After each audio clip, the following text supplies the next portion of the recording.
Okay, my Commander project. I got the gun together. It's not finished by any means, but I've got it mechanically together. And I wanted to do all my test firing and anything that I had to fix before. I did all the cosmetic stuff so I didn't screw it up. Okay, so I'm going to take it to the range and see if it'll run.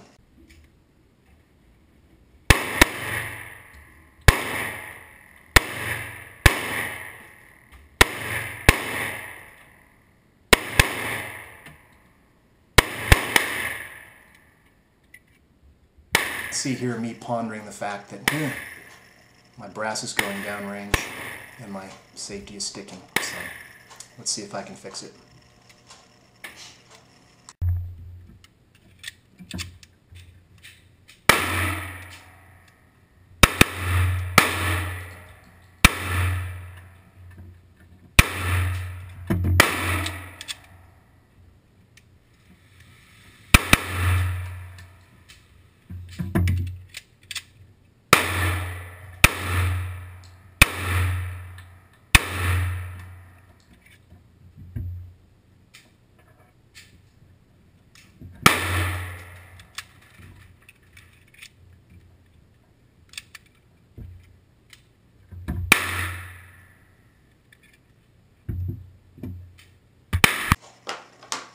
Okay, I put 150 rounds through it, 100 rounds of Federal hardball and 50 rounds of hollow point hand loads, and it ingested everything fine, worked great, better than my expectations, so I'm happy that it ran, but there is a cloudy lining here to this silver cloud.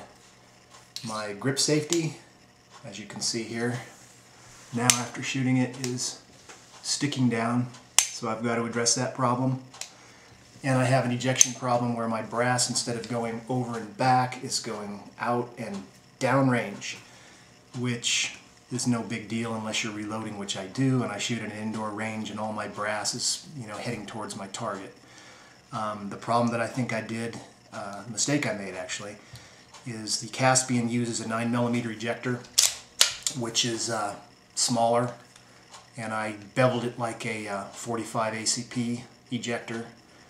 And I think that was a mistake, so I'm going to try and correct that. I may have to get another ejector and pin and redo it, so I hope not, but that'll be the first part that I've actually, ruined through a mistake. Otherwise, the gun's running good, and I'm pleased. So we'll see what happens. Okay, my problem with the grip safety sticking happened after I fired it, which I didn't understand because I fit it and it worked fine. So the shock of shooting it must have, caused things to shift around a little bit. Anyway, I'll show you the problem and how I solved it. This particular grip safety is not the one I used because I sent that one off to get Cerakoted. But what happened was the sear spring rides on the back here of this area here when when this is swinging, when you flex it. And on the Caspian part that I used, there was a small ridge right here, like a raised pad, just very small. And I ignored it because I didn't think it would, was doing anything. But what I finally figured after a lot of trial and error was that the little tip of the sear spring was popping over that, and that was what was causing it to stick in there. It was just, sticking on that part and creating more pressure, and it would just hang up there. So I filed that area off, and the problem was solved. Like I say, this isn't the grip safety that I use. This is actually Wilson Combat, but I wanted to show you. Okay. With my ejection problem, first off, the Caspian frame uses a 9mm ejector, even though it's a 45 ACP. So keep that in mind, if you ever buy one of those. But anyway, this is the Nighthawk custom version I had, and I ended up beveling the front here like a 45 ACP ejector, and I think that was part of the problem with the erratic ejection and ejecting forward. But the problem I had with this part was the back didn't extend out far enough in the slide so that I could, bevel it to match the slide. So that kind of bugged me. So anyway, I replaced it with the EGW, and it was slightly longer in the back area and a lot longer in this front area. So you could customize it to you know, whatever length that you wanted for whatever pattern of ejection you wanted to get. And one thing I liked about the EGW part was this surface here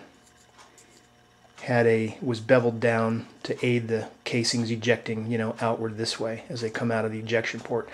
I'd show you the new one on the frame, but I sent it off to get Cerakoted in my eagerness to get it done.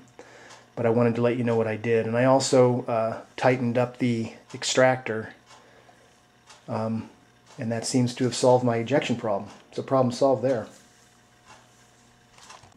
I fired a total of 500 rounds through it, and I had 2 malfunctions. They were bolt over, which is where the round will get pushed down into the magazine. Anyway, I looked it up and they said the slide speed was too fast. I replaced the recoil spring with this Wolf. It's a 20-pound spring, and that solved my problem. So I've got 450, no stoppage, no nothing since I put the new spring in, so that's working great.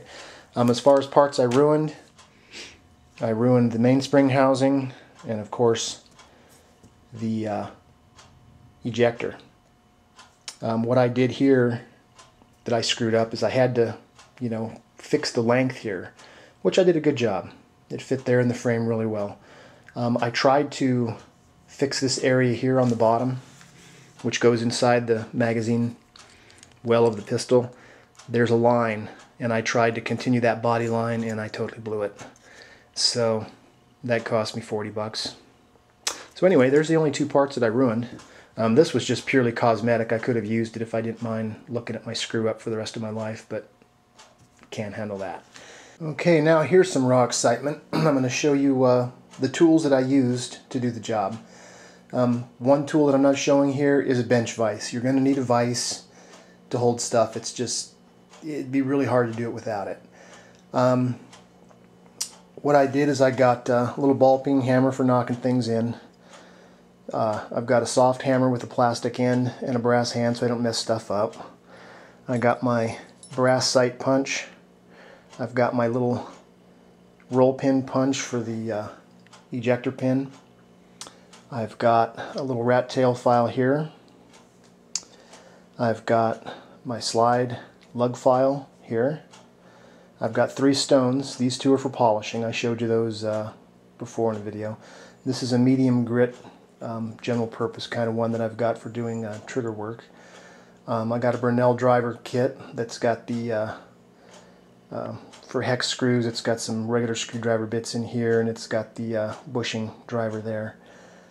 This is that 10-round magazine that I put into the vise to hold the frame. Obviously don't use a good magazine, but this one doesn't work. Somebody gave it to me. It makes a good frame holder. Set of calipers, of course, to measure parts, see what you're removing. Various sandpapers and crocus cloths and that sort of thing. Pieces of leather for holding parts in the vise. Okay. Up here I've got a cobalt that I file set. I only used a few of them, but I'm going to show it anyway because it's pretty cool.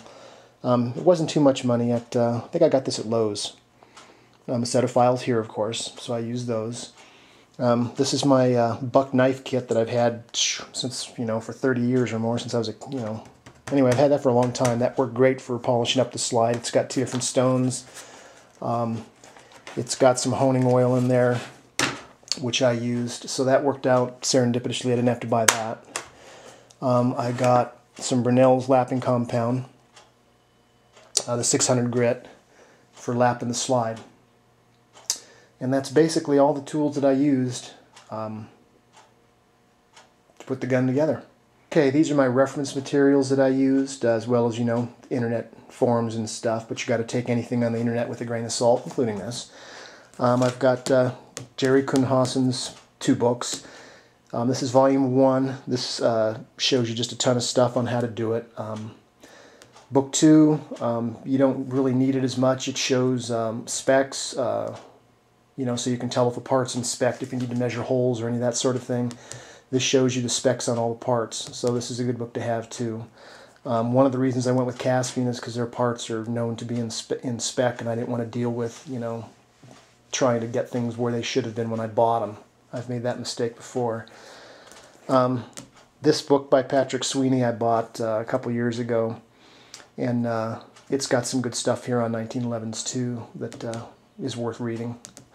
As far as my video stuff, I got volume 1 and 2 in the Ultimate Build Your Ultimate 45, and these are good videos. Between the two of them, he shows you pretty much everything you need to know. As a matter of fact, in number 2 here, I think it's number 2, he shows you a Caspian kit build, and he was using a lot of the parts that I had bought. So I found this, you know, to be very good. Volume 1 shows you more on how to rebuild an older pistol if you want to tighten the frame and slide, etc. like that. They're both really good, and they're, you know, helped me out a lot. I used a lot of the techniques that he showed. You know, it's nice to actually be able to see something than just, you know, like read it in the book. So I've probably got more money in my reference materials than I did in my tools that I bought to build the gun, but, you know, I didn't want to screw up a very expensive project. So there's my reference materials. I hope that helps you there. So all told, I've got just shy of $2,000, I think, in this project, not counting the tools or the reference materials, which I'm not going to count, just the parts, and I'm not including the parts that I destroyed either. So basically this is a $2,000 gun. Expensive project, but that's why I bought it in so many stages. I bought the frame and the slide first. If I screwed that up, I wouldn't be out on money, you know, for other things I had bought ahead of time. So once I got those fit, bought the barrel, got that fit, bought the, you know, pretty much bought everything else after that because the heavy lifting was done, and, you know, it was going to work one way or the other. It might have looked like crap, but it was going to work, and it is working good. And the frame has gone off for Cerakote, and I'm really looking forward to seeing what it's going to look like when it's done.